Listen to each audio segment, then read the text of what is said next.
Good morning students and welcome back my channel.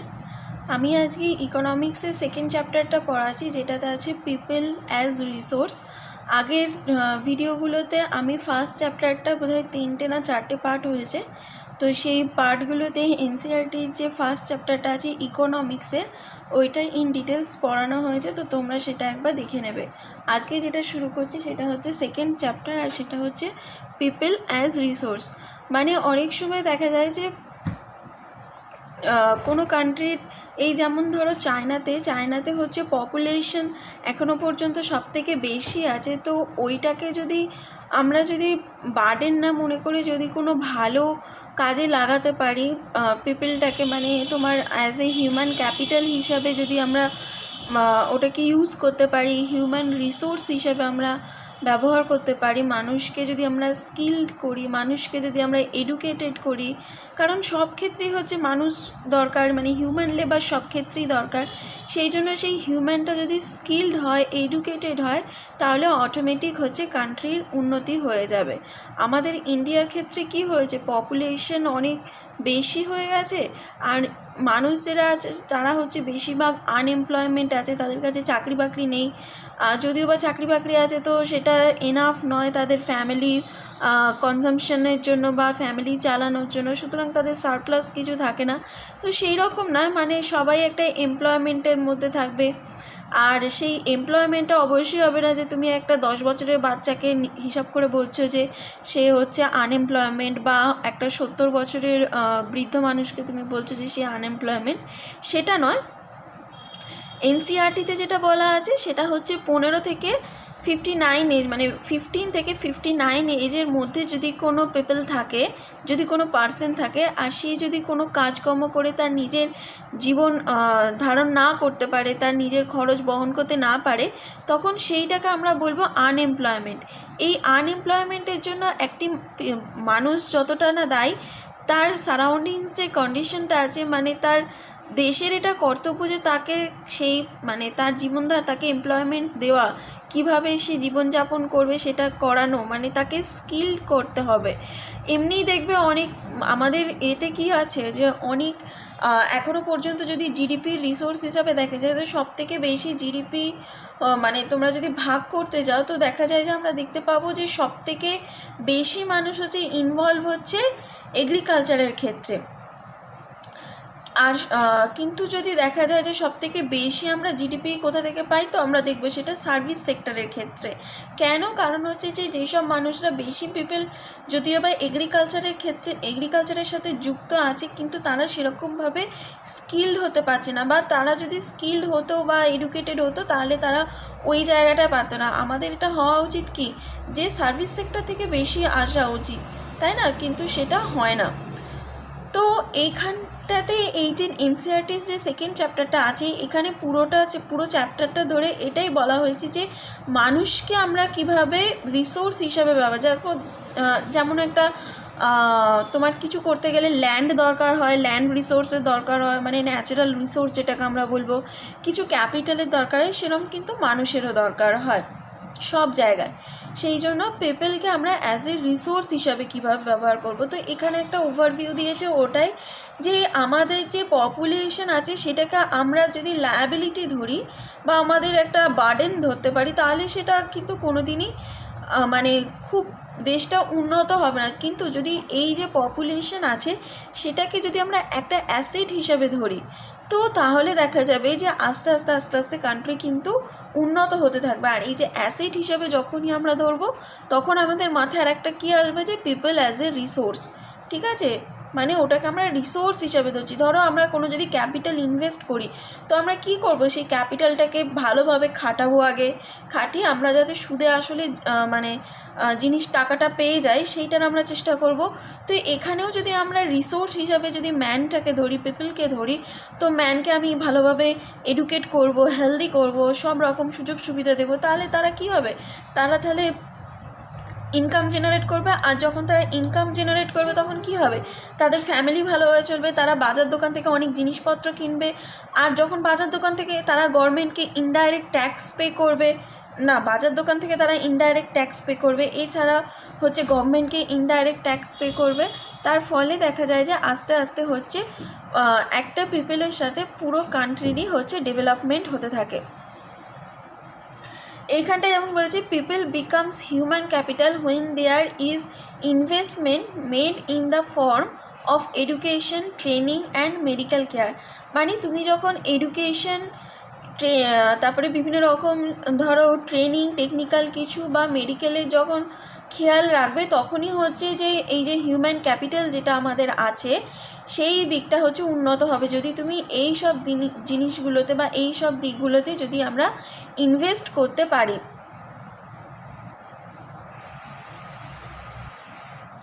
তারপর বলছি যে এই যে হিউম্যান যে আছে, হিউম্যান বা পিপল যেগুলো আছে, যেটা হিউম্যান ক্যাপিটাল, কেন আমরা হিউম্যান ক্যাপিটালটাকে ইম্পর্টেন্ট ধরছি?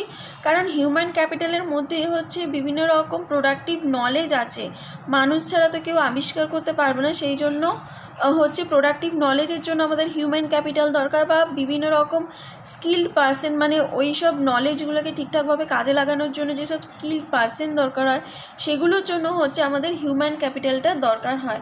সুতরাং যদি আমরা পিপলকে অ্যাজ এ রিসোর্স হিসেবে ব্যবহার করি, তো পপুলেশনটা হচ্ছে আমাদের কাছে একটা অ্যাসেট, নট এটা লায়াবিলিটি। তো এইখানটা দেখো এবার বলেছে যে এই যে ওয়ার্কিং পিপল যারা আছে তারা হচ্ছে যে প্রোডাক্টিভ স্কিল থাকতে হবে, তাদের মধ্যে কাজ করার ক্ষমতা থাকতে হবে, আর তার ফলেই হচ্ছে তাদের হচ্ছে মানে আমাদের হচ্ছে জিডিপিটা বাড়বে, গ্রস ন্যাশনাল প্রোডাক্ট যেটা গ্রস ন্যাশনাল ইনকাম সেটা হচ্ছে আস্তে আস্তে বাড়বে। আর এখানটা বলছে যে অন্য সব রিসোর্সের মতনই হচ্ছে হিউম্যানও একটা রিসোর্স, আর এই হিউম্যান রিসোর্সটা হচ্ছে একটা পজিটিভ সাইডের মধ্যে পড়ছে, কারণ লার্জ নাম্বার অফ পপুলেশন এটা আমাদের বার্ডেন নয়, এটাকে সবসময় হচ্ছে আমরা পজিটিভ দিক দিয়ে ভাবনা চিন্তা করতে পারি। এই যে এখানটায় বলেছে যে when the existing human resource is further developed by becoming more educated and healthy, we call it human capital formation. মানে আমরা হিউম্যান ক্যাপিটাল ফর্মেশন কখন বলবো? যখন হচ্ছে এই হিউম্যান রিসোর্সটা এডুকেটেড হয়ে যাবে, এবং শুধু এডুকেটেডই নয়, তার সাথে সাথে তারা হেলদি থাকবে, তাদের মধ্যে কিছু প্রোডাক্টিভ পাওয়ার থাকবে, তখন তাকে আমরা বলবো হচ্ছে হিউম্যান ক্যাপিটাল ফর্মেশন। আর যখন তাদের মধ্যে এই প্রোডাক্টিভ পাওয়ারটা যখন কান্ট্রিকে যখন উন্নত করবে, তখন সেটাকে আমরা বলবো যে ফিজিক্যাল ক্যাপিটাল ফর্মেশন। দেখো এখানটায় বলেছে যে ইনভেস্টমেন্ট ইন হিউম্যান ক্যাপিটালের মধ্যে কি কি হতে পারে, হিউম্যান ক্যাপিটালকে আমরা কি কি ইনভেস্ট করতে পারি হিউম্যান ক্যাপিটালের মধ্যে, সেগুলো হচ্ছে এডুকেশনের মধ্যে দিয়ে আমরা সেটাকে ইনভেস্ট করতে পারি, ট্রেনিং আইটি বলো বা কিছু ট্রেনিংয়ের মধ্যে দিয়ে, মানে যেটাকে স্কিল ডেভেলপমেন্ট বলে, সেইটার মধ্যে দিয়ে হচ্ছে হিউম্যান ক্যাপিটালে ইনভেস্ট করতে পারি। এছাড়া মেডিকেল কেয়ার মানে হেলথ সিস্টেমে হচ্ছে আমরা ইনভেস্ট করতে পারি। এগুলো সবই হচ্ছে এগুলোর মধ্যে দিয়ে যে আমি ইনভেস্টটা করছি, অবশ্যই সেটার আমি রিটার্ন পাবো অ্যাজ এ ফিজিক্যাল ক্যাপিটাল, কারণ এগুলোর মাধ্যমেই হচ্ছে ফিজিক্যাল ক্যাপিটাল ফর্মেশন হবে। আর ফিজিক্যাল ক্যাপিটাল যখন ফর্মেশন হবে মানে কি প্রোডাক্টিভ পাওয়ার বাড়বে, আর সেটাতে হচ্ছে কান্ট্রির উন্নতি হবে। এখানটায় বলেছে যে এখানে একটা নোট মতো করে দিয়েছে যে দেখো, ইন্ডিয়া যখন গ্রিন রিভলিউশন হয়নি তখন ইন্ডিয়াকে খাবার দাবারের জন্য হচ্ছে অন্য কান্ট্রির ওপর নির্ভর করতে হতো, কিন্তু যখন গ্রিন রিভলিউশন হলো তখন দেখা যাচ্ছে যে আর অন্য কান্ট্রি, যে 1960s হচ্ছে আমাদের গ্রিন রিভলিউশন হলো, তো তখন তারপর থেকে দেখা যাচ্ছে যে আর মানুষকে অন্য দেশের ওপর নির্ভর করতে হচ্ছে না তাদের খাবারের জন্য, তারা নিজেদের প্রয়োজনটা নিজেরাই মেটাতে পারছে। তো এই রকমভাবে যদি দেখা যায় যে সব ক্ষেত্রেই যদি আমরা নিজেদের প্রয়োজনটা নিজেরাই মেটাতে পারি, তাহলে আমাদের অন্য দেশের ওপর আর নির্ভর হতে হবে না। তার ফলে কি হবে, আমাদের নিজেদের দেশের জিনিস বেশি ব্যবহৃত হবে, আর নিজেদের দেশের মধ্যেই যখন টাকা লেনদেন হবে তখন হচ্ছে কান্ট্রির ইকোনমি অটোমেটিক্যালি বাড়বে। আচ্ছা চলো এরপরটা দেখি কি বলছে।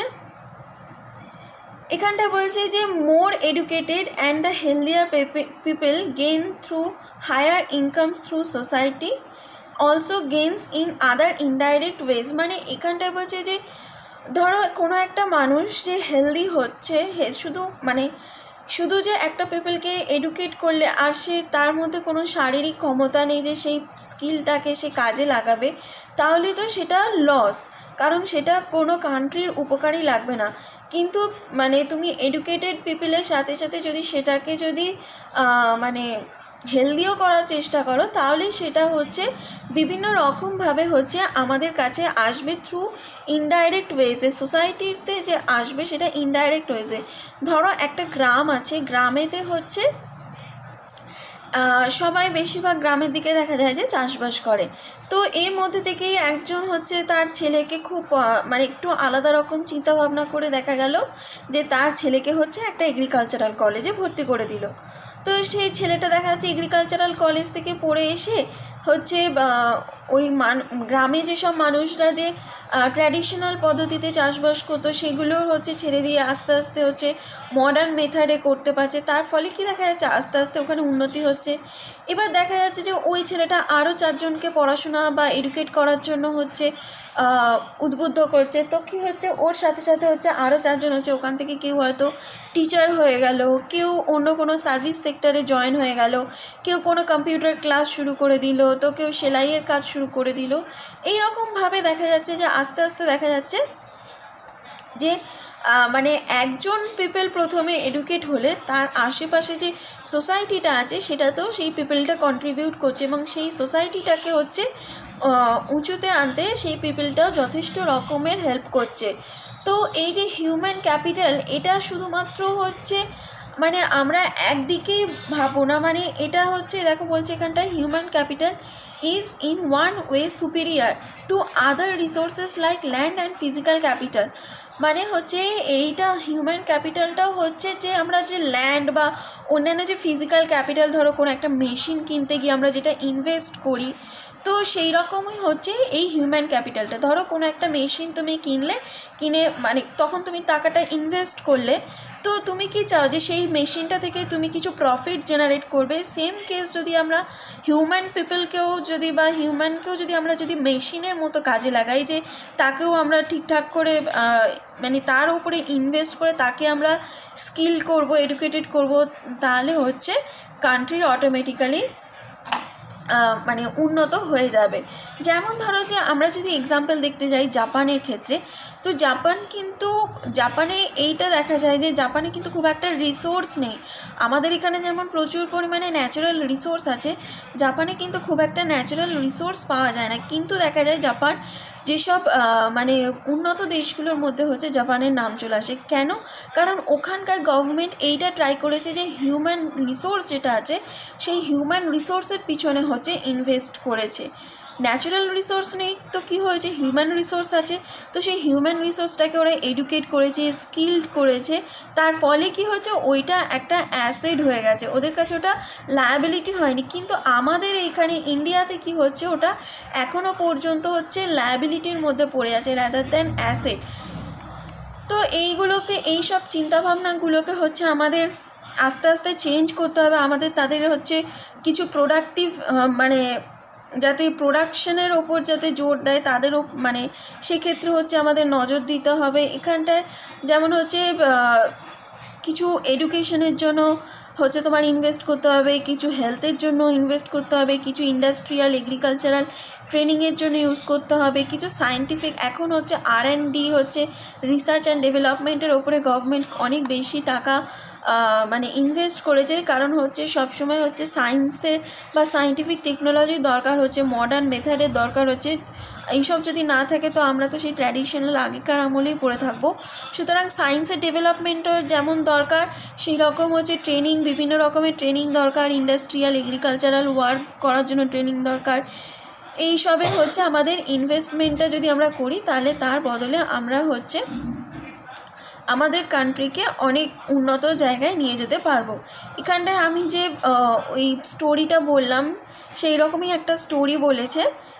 ওই রকমই একটা ভিলেজ আছে, সেই ভিলেজে দুটো ফ্রেন্ড আছে, বিলাস আর সাকাল, দুজনে যে ভিলেজটায় বসবাস করে সেই ভিলেজটা হচ্ছে সীমাপুর। দুজনের সেম, শাকালের বয়স হচ্ছে 12। তো এর মাও হচ্ছে ওরকম ঘরের কাজকর্ম করে আর বাবা হচ্ছে কিছু এগ্রিকালচারাল কাজ করে। এবার দেখা যাচ্ছে যে ওর একজন আঙ্কেল ছিল, সে হচ্ছে ম্যাট্রিকুলেশন এক্সাম পাস করেছিল।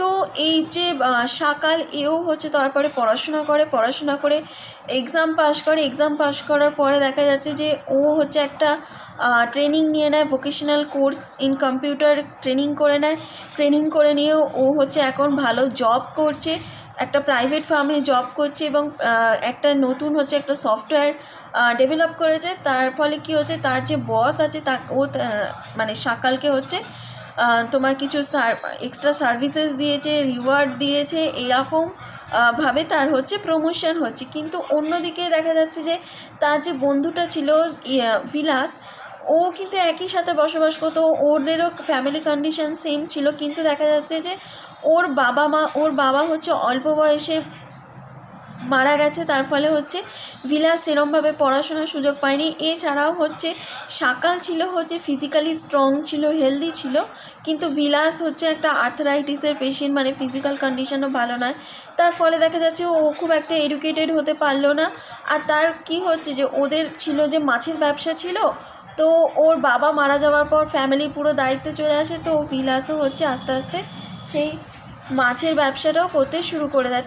তার মানে কি দেখা গেল যে শাকাল আর ভিলাস দুজনে একই সাথে ছিল, একই ভিলেজে ছিল, কিন্তু দেখা গেল একজন হচ্ছে এডুকেটেড হেলদি হয়ে অনেক উন্নতি করে নিতে পারলো, কিন্তু সেমভাবে হচ্ছে ভিলাস সেরমভাবে উন্নতি করতে পারলো না। মানে এখান থেকে এই দুটো স্টোরি থেকে আমাদের বোঝা যাচ্ছে যে আমাদের এডুকেশনটা আর আমাদের হেলথ সিস্টেমটা উন্নতি করা যথেষ্ট দরকার হচ্ছে। আমি ধরো এডুকেটেড পারসন হলাম, আমি হয়তো কোনো পেশেন্ট হয়ে গেলাম, তাহলে কি হলো যে গভর্নমেন্ট আমার ওপর যে ইনভেস্টটা করলো এডুকেশনের জন্য, আমাকে এডুকেট করার জন্য, স্কিল্ড করার জন্য, সেটা তো পুরোটাই লস হলো, তাই না? সেই জন্য হচ্ছে এডুকেটেড হওয়ার সাথে সাথে হচ্ছে আমাদের মানে হেলথের ওপরেও হচ্ছে গভর্নমেন্টকে নজর রাখতে হবে এবং নিজেদেরও সেটা নজর রাখতে হবে। এখানটায় ওইগুলো নিয়েই বলেছে যে ও দেখা যাচ্ছে কিছু বছর পর হচ্ছে কিছু লোককে মানে লেবার হিসেবে রাখলো, মানে ওর আন্ডারে, শাকালের আন্ডারে হচ্ছে কিছুজন কাজ করতে লাগলো। তার ফলে দেখা যাচ্ছে যে সোসাইটিরও আস্তে আস্তে উন্নত হচ্ছে, কারণ হচ্ছে ওর আন্ডারে থেকে কিছুজন হচ্ছে আরও ইনকাম জেনারেট করছে, কিছুজন কাজ শিখে হচ্ছে তাদের নিউ বিজনেস শুরু করছে।